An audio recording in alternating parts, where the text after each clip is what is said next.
and good morning and welcome. Thank you so much for being here this morning. This is episode 8 of Coffee and Conversations, and I think these just keep getting better and better and better. And so thank you everyone for being here this morning. I am so delighted this morning to have my friend and colleague Dan Rome here with me today. Dan Rome is an international best-selling author. He is a visual storytelling authority, and he knows what it means to impact a conversation by using clear language and simple visuals. I don't want to talk too much about Dan without bringing him on. So Dan, welcome. Libby, good morning. It's delightful to see you. How are you? I'm good. How are you? I'm doing very well. That's good. And just so everybody knows, this is like an extra thanks because it is 6:30 in the morning for you out on the West Coast. So thank you. I wanted to get up anyway, so this is perfect. Okay, good. I have the almost full collection. I can't hold them up with my hands of your books, and I have used them extensively over the years.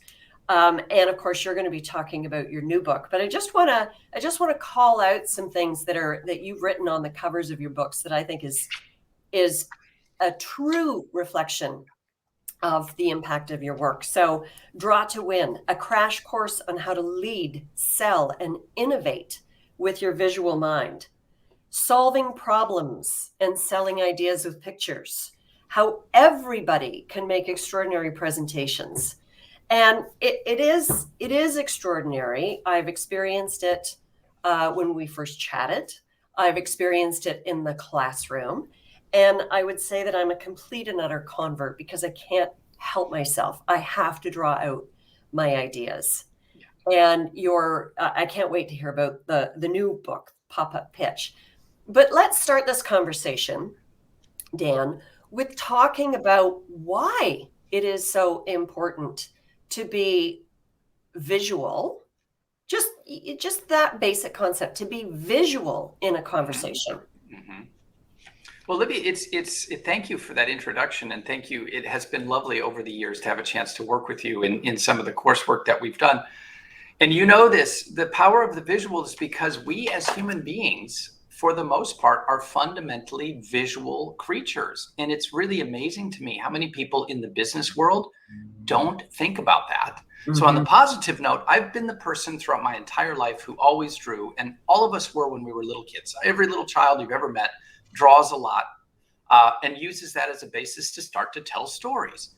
But I find it very funny that at some point around the time we're maybe 7, 8, 9 years old, we stop the drawing and get pushed just into the verbal side. I never lost the drawing side. And when you really look at kind of two reasons around the visual, the first one, let's call it kind of the cognitive science side. It is estimated now that more than half of the entire human brain, of your brain, is dedicated to processing vision. Wow. Libby, more of your brain is dedicated to processing vision than any other thing that you do. And we tend not to think about that. So when we do, amazing things happen. Mm-hmm. And the second reason, and I know that you have experienced this yourself, is that those simple drawings have an emotional, evocative, human connection that is almost impossible to achieve with any type of other presentation style. So that's why we want to be visual, because we are. Yeah, and I've always heard this statistic that really only 10% of adults are auditory learners, right? So I love the title of one of your books, Blah, Blah, Blah. Because that's exactly what people hear when all you do is talk with a PowerPoint of nothing but words on a page. Yeah. So, isn't it amazing? Yeah, go ahead, Libby. Sorry. No, you go ahead. There's this famous quote that's attributed to Einstein, and goodness knows if Einstein ever actually said it or not. Probably not. There's a lot attributed to him. But this notion that the definition of insanity is doing the same thing over and over and expecting a different outcome. Now imagine that in the last conference you attended, whether it was remote or live, and one speaker after another got up on stage and basically did the same thing. They presented a bunch of words in a PowerPoint. And by the time we'd been through the third speaker, we're thinking, this is insane. And yet then what happens is we would go up when it's our turn to present and do exactly the same thing. Yeah. What I love to call out is, as an audience member, you kind of really have the power for how good the presentation that you're experiencing is. And if you are not enjoying yourself, imagine what that presenter might change to make it more engaging for you, and then be the one to make that change. And 90% of the time, that's just giving us something more interesting to look at. That's usually all that's required. Give me the visuals and I will join you in your presentation for as long as you want me to. Yeah. And of course, here you and I are talking. Sure. But, you know, I go back, we were chatting about this before. I go back to the first conversation that you and I ever had. So it was actually a great colleague of mine who said to me one day, you need to reach out to this guy. I heard about him. He's in California and you got to call him. And I was working on a program and already to some extent understood the value of being visual in your presentations. So back then, this is like 6 years ago, there was no Zoom. And I don't think anybody really used Skype either. I know it existed. So you and I are on the phone with absolutely no visual. And I remember saying, so tell me what the agenda of these 2 days are going to look like. You know, I'm hiring you for 2 days. What's going to happen? And I remember you saying, gosh, I wish I was sitting beside you, because if I was, I'd get out a piece of paper and I'd draw 2 circles. And like immediately I'm like, where's my paper? Where's my pen? Okay. And as I'm looking, and you don't know that I'm looking because you can't see me, you say, I mean really big circles that take up the whole page. Now let's focus on the first circle. You made an assumption that I was going to take advantage of what you were asking me to do, but you weren't even asking me. And yet at the end of that meeting, I had one page with 2 circles and I stuck it up on my wall, and that was the agenda. And it was brilliant. Isn't that the way it works, Libby? I mean, we talk about, as presenters or even as authors or idea people, that what our audience really wants, or our reader or our colleague, is we will often say, paint me a picture. And the expectation is you're going to paint me a picture with your words, which, as you just showed, that can work. Now that we do have the ability to meet visually all the time, imagine the power that will happen when I paint you the picture by actually painting you the picture. And if I might, Libby, just for a second, you'll see that I have this whiteboard behind me. And this is my own invention for having, over the last 18 months, had to shift all of our calls, all meetings to Zoom. I just rolled the whiteboard out behind me. And I tell you, Libby, that every time I'm talking to a client or a colleague or a business partner or someone, I have this whiteboard behind me, and we can now do exactly the same thing. So I don't know what you saw in your mind's eye when I was talking about the 2 circles, but what I was imagining is something exactly like this. And I think we said that they were going to be day 1 and day 2. And in day 1, we're going to focus on coming up with the simple visuals. And in day 2, we're going to string those together into a story. And so I was hoping that you were seeing something like that. Were you? Well, I might not have had the triangle, the square, and the circle in the first box, because I was using, you know, I was writing down what you were saying, but I had exactly that. I had the 2 circles on my page. Perfect. Now we have half of our audience terrified at the moment, because they're saying to themselves, yeah, but I can't draw. Like Dan Rome, you know, can draw. I've seen some of his books, and he's got these, you know, really cute little stick people, and my stick people don't even look like that. So help the audience understand really how easy it is to transform your ideas into a picture, and what really is a picture at its simplest. Wow, what a fantastic question, Libby. Thank you. Yes, and it kind of alludes to where we began with this. For some reason, all of us started out visual, and there was some point in our childhood where most of us, we drew a picture of something. We knew it was a beautiful dog, and the teacher or our parent or friend, whatever, came along and said, that's a terrible dog, and it hurt, and we assumed that we could no longer draw. So number one is we can. But the most important distinction, Libby, is that the drawing that we are talking about is not an artistic process. Nobody cares about the art, the quality art of your drawing. I mean, look at what's on the whiteboard. It's not gorgeous. Mm-hmm. What people care about is drawing as a thinking process, and more in particular, a clear thinking process. It's a little bit of the magic that happened even when we were just drawing these two circles, whether we were drawing them or just doing it in our mind's eye. Imagine two circles. The first one is the first day. The second one is the second day. The connection between the two will be the transitions that we make. It just sits there in your mind in a way that the clarity of the thinking is what becomes important. So point one, for those who might be worried about drawing, you can draw, because the point is not to be beautiful, it's to be clear. Mm-hmm. And then the second question you asked is, so how does someone start drawing? The easiest way is just to make a couple of dots on a piece of paper and then connect them. And from that, you can make a triangle or a square or a circle. There's just some very basic building blocks that anybody can learn to draw. And from those, we can start to connect them. At a slightly deeper level, if I might, that's just going to give you the initial, very simple, or you mentioned a stick figure drawing, which we do all the time because people love to look at other people. But more importantly, how do I take an idea and turn it into a drawing? Mm-hmm. And that's where I've spent the time that's in the books to say, there's a very simple formula, if you will, that helps you just think through your idea. Who are you talking about? How many are there? Where are they located? That lends itself to automatically helping you draw the simplest, clearest possible picture you can for yourself. Mm-hmm. And if it's clear to you, you just then present it to someone else and it will be equally clear to them. It's actually remarkably simple. Mm-hmm. And the only reason it's not easy is because we don't practice it enough. But if you do start drawing it, it becomes easy. Would you agree with that? Oh, completely. I mean, I maybe have some strange habits in the work that I do. It's all about really getting clarity on your goal, and part of having clarity on your goal and setting yourself up for success is writing out your goal every day.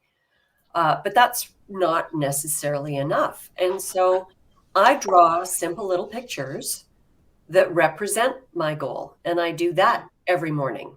And I've gotten quite good at a couple of them. And they are nothing more, if I broke them down into their core elements, a stick person is nothing but a circle and straight lines. Mm-hmm. And a computer screen is nothing but a square. Yeah. And I don't know if I have any triangles, but I can think about that. But, the world of wealth management and asset management that I came from, what's the symbol for a delta? What's the symbol for change? Right? That's the triangle. So that's your triangle. Yeah. So you just have to do it. And I finally learned how to make great smiles too. Yeah. And one little secret about drawing stick figures that people tend not to know, but makes everything look better, is never draw the nose. Never, ever draw a nose. Noses just get in the way if you want the simple stick figure. So that's just a little tiny rule of thumb, if you will. Just don't draw the nose. Yeah. So could you, just before we get into talking about your books and the pop-up pitch, just very, very quickly, if I wanted to represent, today I'm confused and tomorrow I'm clear, how would you draw that? Oh my gosh. Yeah. Well, may I just go ahead and draw it for us? Yes, please. Okay. And I think everybody should get out a pen and paper, because looking at it is not the same as drawing it. So get out your pen and paper and draw what Dan draws. So Libby, you just said today is confusing and complicated, and we want to take it into something that's clear. So to me, an obvious drawing for something that's confusing and complicated is just something confusing and complicated. So we might call this today. Mm-hmm. And it's a great question you've asked, because this is actually the way I start off almost every single client pitch or client presentation, to say, can we all agree that today looks a lot like that? Yeah. Sure. And what we'd like tomorrow is, we don't want it to look like that. What we'd like it, and here I use our little shapes. Tomorrow we'd like to know what we have that looks like this, and what we have that looks like this, and what we have that looks like this, and how we're going to move from one to the other. So how do we get from here, the confusion, to this kind of crystalline, crystal clarity? How we're going to do that is we're going to key into understanding our visual mind. There you have it. Yep. Brilliant. I've sold probably millions of dollars worth of work over the decades just by drawing that picture, because to be able to achieve that is what every single business person I've ever met really wants to be able to do. Yep. Perfect. I love it. So I want to move on, because I want to get to your books, and specifically, so, for anybody who hasn't, shocking as that might be, who hasn't got a Dan Rome book on their shelf, this is the display. This is the choice. And this is the repertoire, the oeuvre. There we go. Yeah. So each of these, there's a lot of similarities. I think they've probably, kind of progressed in terms of your own thinking over the years. But they're all magnificent, and they all have something ever so slightly different. So go to Amazon.com or .ca and get at least one. And while you're there, put in an order for this one. So I don't even have this one yet. The 2-hour creative sprint to the most persuasive presentation of your life. That's a big promise. So tell us about it. Okay. And tell me if you want me to switch, because I have something from the inside of the book too. Oh, let's wave arms at each other on camera for a little bit, and then in just a moment, if we could switch over to some of the drawings. And again, the idea, as you pointed out, the book is called The Pop-Up Pitch. Now, why would I call it that? Because what I really, really want people to understand is, as business people, we have a tendency to put days and days, if not weeks of work into a very polished PowerPoint or Google Doc presentation. I'm here to tell you, you don't need to do that. In the same way, if you think about a pop-up restaurant or a pop-up store, back prior to COVID, you remember that you'd go and they're on a street corner. Someone would be testing out a new food product, a new burrito, for example, or whatever it is, and there'd be a pop-up. The idea would be the creator of that new idea wants to test out the idea quickly before they make the gigantic capital investment of a restaurant and hiring. And it's very successful because you can make a kind of a minimum viable product of your idea. You can share it and test it with your audience and see if it works. And if it works, amp it up and go with what worked. If it didn't, you've got the chance to come back and pretty easily fine tune or tweak it. Why wouldn't we want to do the same with the presentations and the concepts and the ideas that we want to share with our audience? So the idea of the pop-up pitch is, forget spending weeks making a PowerPoint. I have a storyline that I know works, that I know that you can fill out in 2 hours. You can craft the best presentation of your life. It'll be 10 slides or 10 pages long, 10 different ideas strung together in sequence. You will create it in 2 hours, and then you will present it to your audience in less than 7 minutes. And that is enough to account for and present in the most persuasive way you ever have, for reasons you and I, Libby, are going to talk about. Yeah. Any idea you have, no matter how complex it is, in a way that essentially obligates the person to whom you're presenting it to be as engaged with the story as you are. It works. 2 hours. That's all you need. And so important. And I want to move us to the example for you to have time to talk about that with what we've got left. But, we did this work before you were calling it the pop-up pitch. We were calling it the executive summary. And imagine going into your client's office or for a boardroom lunch and learn, et cetera. And everybody thinks that they need like 40 pages worth of data and, all these credentialing slides and all that kind of stuff. I mean, you can have that in the back if you want to. But the idea of a 7-minute persuasive executive summary, now called the pop-up pitch, sure, and leaving the time for an engagement, because you've drawn, you're probably going to have more engagement, because I've seen it and I've experienced it, As soon as you start to draw something, even if you're drawing it using your, Apple pen or your Surface pen or whatever, people lean forward. They're pulled in, and they become part of the experience. So it's the experience I've had so far is powerful. But let's talk about this. Okay, so we're going to add in a new word, Libby. We've been talking about visual a lot.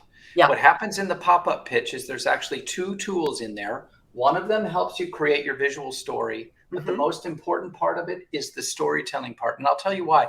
Imagine, to your point, that there's a very important meeting taking place where you are going to be presenting a new complex idea or pitching a new complex product, whether it's a financial product or a user experience situation, what have you. Imagine what would happen the moment that your turn to present started and you said, yeah, ladies and gentlemen, I know we're here to talk about very sophisticated financial service products, but I'd like to begin by telling you a story. When you say to someone, like literally say the words, I'd like to begin by telling you a story. Libby, you talk about leaning in. All of the crap, whatever it is that people brought with them, the fear of that you're going to try to hard sell them, that maybe they're not going to understand you, that this is going to take too long, that this is a competitive product to their own, it all washes away the moment you say, forget all that. Let me just tell you a story. Yep. And then you begin. And the key to this notion of this pop-up pitch is the story that you're going to tell sounds complicated. How do I come up with a story to talk about my financial services product or whatever it is? Easy. There's a template for it.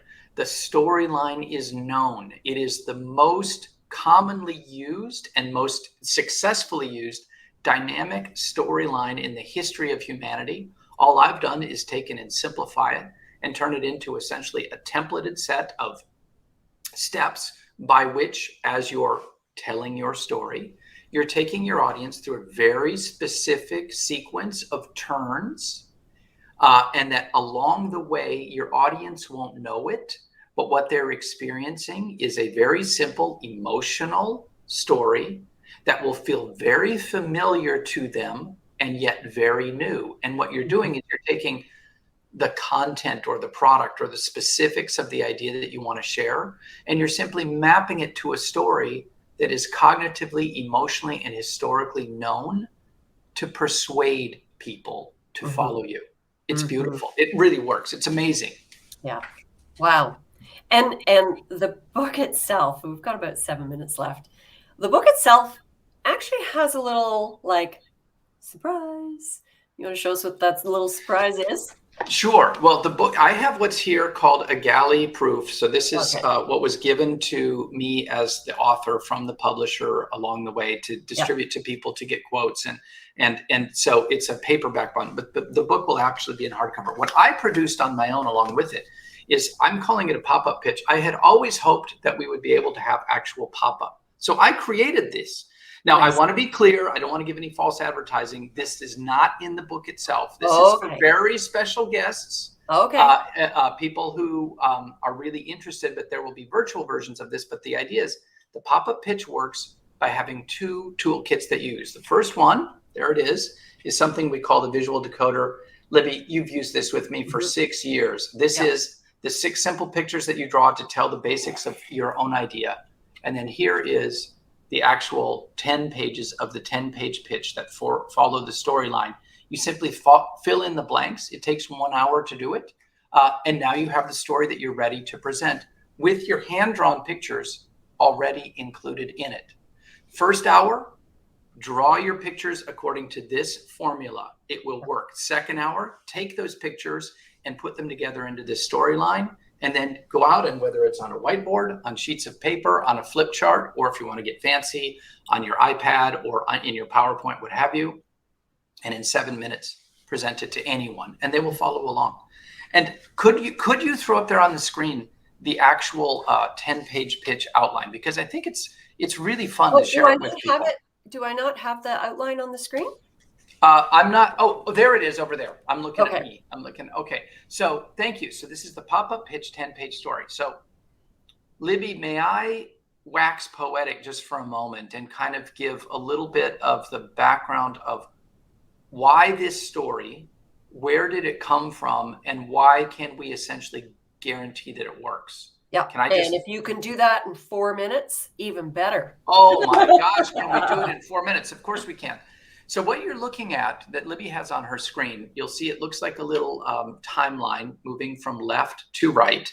And along the top of the orange, what you're seeing is there's a line, and we're calling that the storyline. And in the pop-up pitch, there are 10 steps that happen in sequence. 10 is too much for anyone to remember, so we break it down into 3 subcategories, and it's real complicated. You have a beginning, you have a middle, and you have an end. Every story has a beginning, a middle, and an end. Every story begins by establishing common ground. What you simply say is, I'm Dan and you're Libby, and what we have in common is we both like to be more effective in our persuasive presentations, or whatever it might be. You just say, I know something about you, you and I have something in common, and the world is fine. And then you'll see that that line moves along. And what that is that's kind of the emotional state of you as the storyteller and what you're hoping to trigger in your audience. So we start with common ground, everything's good, but then you'll notice a dip down. Every classic story begins with life being fine, and then something awful happens. And that is true for all of us. So let's say if we were talking about financial services, your investments are doing fine, but they're about not to because the market is about to shift or there's a new competitor. So there's a little down. And if you think, Libby, the context here is what you're looking at is a storyline that is known as the famous or infamous hero's journey, the Joseph Campbell's monomyth. And for those who might not be aware, I didn't make this storyline up. What I've tried to do is amplify the work of the geniuses that have come before. Joseph Campbell was a really brilliant man who spent most of the 20th century traveling the world, diving into the greatest myths of societies and cultures throughout human history. And what he found was that those great myths that were intended to convey the big ideas, how do you live well? How do we cohere as a society? How do we move forward positively? They all followed exactly the same storyline. And I've just taken that storyline, modified it, added in a little bit of good old American style Dale Carnegie positive persuasive sales. And then woven in some of the latest in behavioral economics from people like Daniel Kahneman and Dan Ariely and some of the other greats to say, behavioral economics tells us that humans, all of us, are pretty deeply flawed in the ways that we make decisions. We are not rational actually at all when it comes to our decision making. But here's the good news.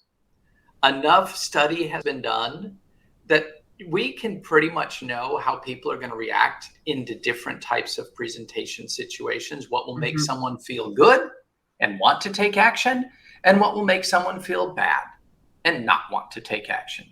If you put those together, you get this 10-turn journey, and you just fill it in from beginning to end. By the time you reach the end, everybody in the audience is saying, yes, give me more of that. I want more of that. And here's the thing, if I made Libby one last thought. Think about the hundreds of millions of hours that are wasted every year on presentations that just aren't any fun or are not actually elucidating anything. And then think about the fact that all of us are willing to pay money to go see movies, to buy and read novels, to go to plays.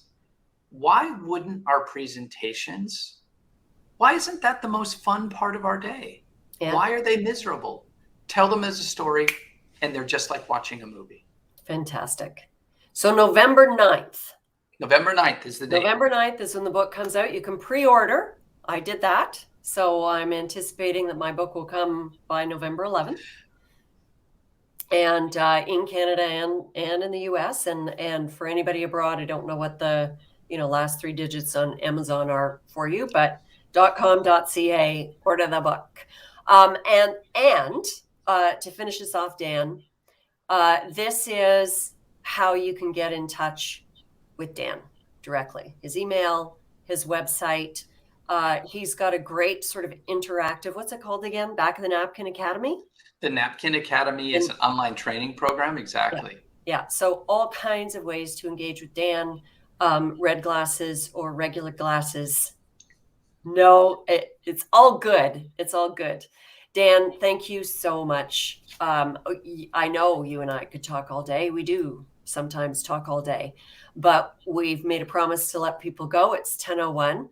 So thank you. Thank you. Thank you. And for those of you who've become regular watchers, November 3rd, we're going to do a slight shift. I've got a guest, Tennille Miller, who is an expert in operationalizing strategy. Basically, we're going to do a deep dive in something you said. If you want to, and said it differently, if you want a different result, you got to start to think and act differently. And so every business plan and every strategy to make it work for your business probably means that you're going to be doing something different tomorrow than you were today. So Dan, again, thank you, and all the best in this launch. I know it's going to be another international bestseller. Libby, thank you so much. I love our conversations. Hope to talk to you soon. All right, bye-bye.